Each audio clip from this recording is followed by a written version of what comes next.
Ready for Kid News? So are we. But first, a word from today's awesome sponsor. Is your business or organization, like KidNuz, all about kids? Now there's a new perfect domain to match your perfect audience. Enter .kids, not .com or .org, but .kids. It's a dedicated online space of higher trust and protection for the next generation. The .kids domain lets everyone know that you care enough to choose a safer, more trustworthy, and positive online experience. Think debateclub.kids or teentennis.kids. Even Starglow is in on the action with podcast.kids. See your ideas come to life on a .kids domain. Visit hello.kids/kidnews today for specially priced .kids domains. That's hello.kids/kidnews. Good morning and welcome to Kid News. I'm Tori. Today is Wednesday, January 31st, 2024.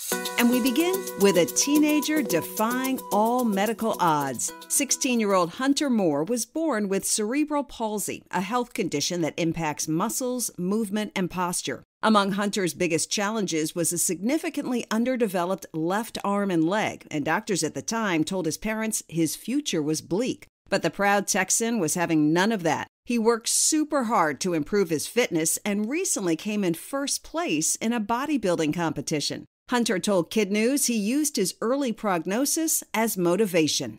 The doctor said when I was little that I would never walk or talk and I'd be living with my parents in a wheelchair my whole life. And hey, I proved them wrong.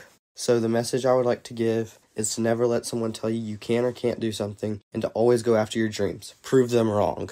The teen is also the long snapper on his high school football team, wants to study marine biology, and someday become an inspirational speaker. And one of the people he's already inspired? Fellow bodybuilder, politician, and actor Arnold Schwarzenegger, who, on social media, recently called Hunter my man.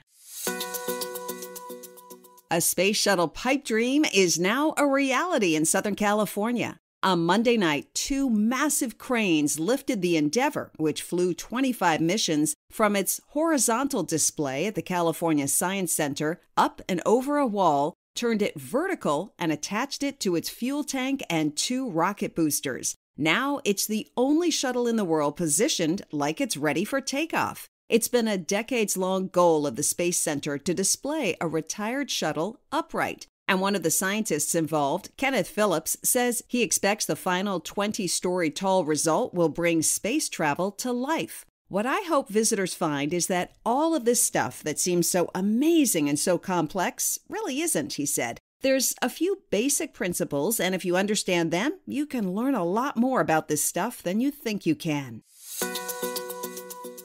It's being called the Holy Grail of shark science. Drone footage from off the Southern California coast may have revealed the first ever glimpse of a newborn great white shark in the wild. The 2 men who shot the video, a wildlife filmmaker and a doctoral student in biology, immediately noticed its unusual pale coloring, rounded dorsal, and relatively tiny size of only 5 feet long. While it's still not certain, one UK researcher told CNN this observation is highly significant and could reinforce shark conservation efforts in that part of the ocean.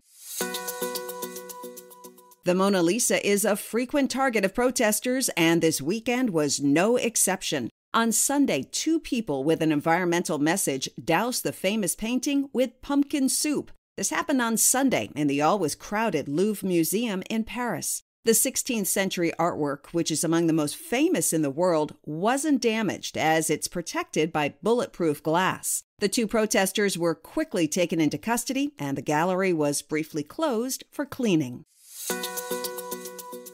Move over, Travis and Jason. The spotlight is moving to another family member. Mama Kelce, always a fixture at her son's games, has just landed a big gig of her own. She is now the first ever Chief Leftover Officer, or CLO, for Ziploc baggies, and according to the Daily Mail, has already been spotted posing with the product. And while she handles the food extras, Super Bowl-bound son Travis is helping out when there's not enough. The tight end teamed up with breakfast company Kodiak and the volunteer organization Operation Breakthrough to arrange for the delivery of 25,000 meals to families in need in the Kansas City area starting with some hot pancakes last Friday.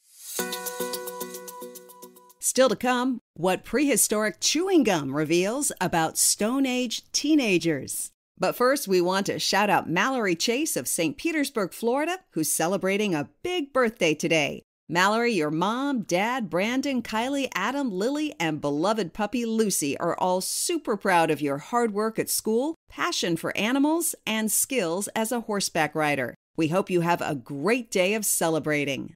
Now, today's KidNuz quiz. Teenager Hunter Moore came in first place in what kind of competition?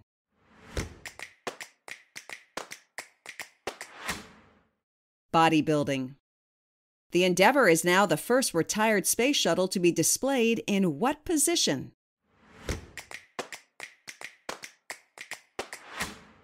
Vertically, attached to its fuel tank and rocket boosters like it's ready for takeoff.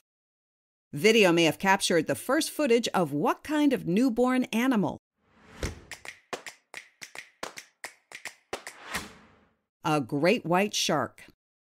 Protesters threw soup at what famous painting over the weekend?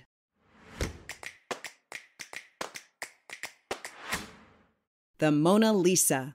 In our KidNuz Kicker, a recent study of prehistoric chewing gum is offering clues about teenagers back in the Stone Age. Scientists tell the Smithsonian Magazine they've been examining several chewed pieces of bark found in Sweden that are over 9,000 years old. The teeth marks indicate the chewers included 3 teenagers. Ancient gum wasn't used for blowing bubbles. Experts say hunter-gatherers probably chewed different plants, so the material could be used like glue for making tools and to clean microbes out of their mouths. The scientists also found traces of DNA from animals, plus fruit and nuts, helping to provide more evidence of the diet of our early ancestors. Before we go, we want to again thank our generous sponsors, the Chase family of St. Petersburg, Florida. Shout out Mallory for her double-digit 10th birthday, and say hello to her teachers, Ms. Mosley and Ms. Black, and all her friends at LLC Day School. And a shout out to our other terrific teachers, Mrs. Witkowski and the classroom pet Quinn at Shaler Area Middle School in Glenshaw, Pennsylvania.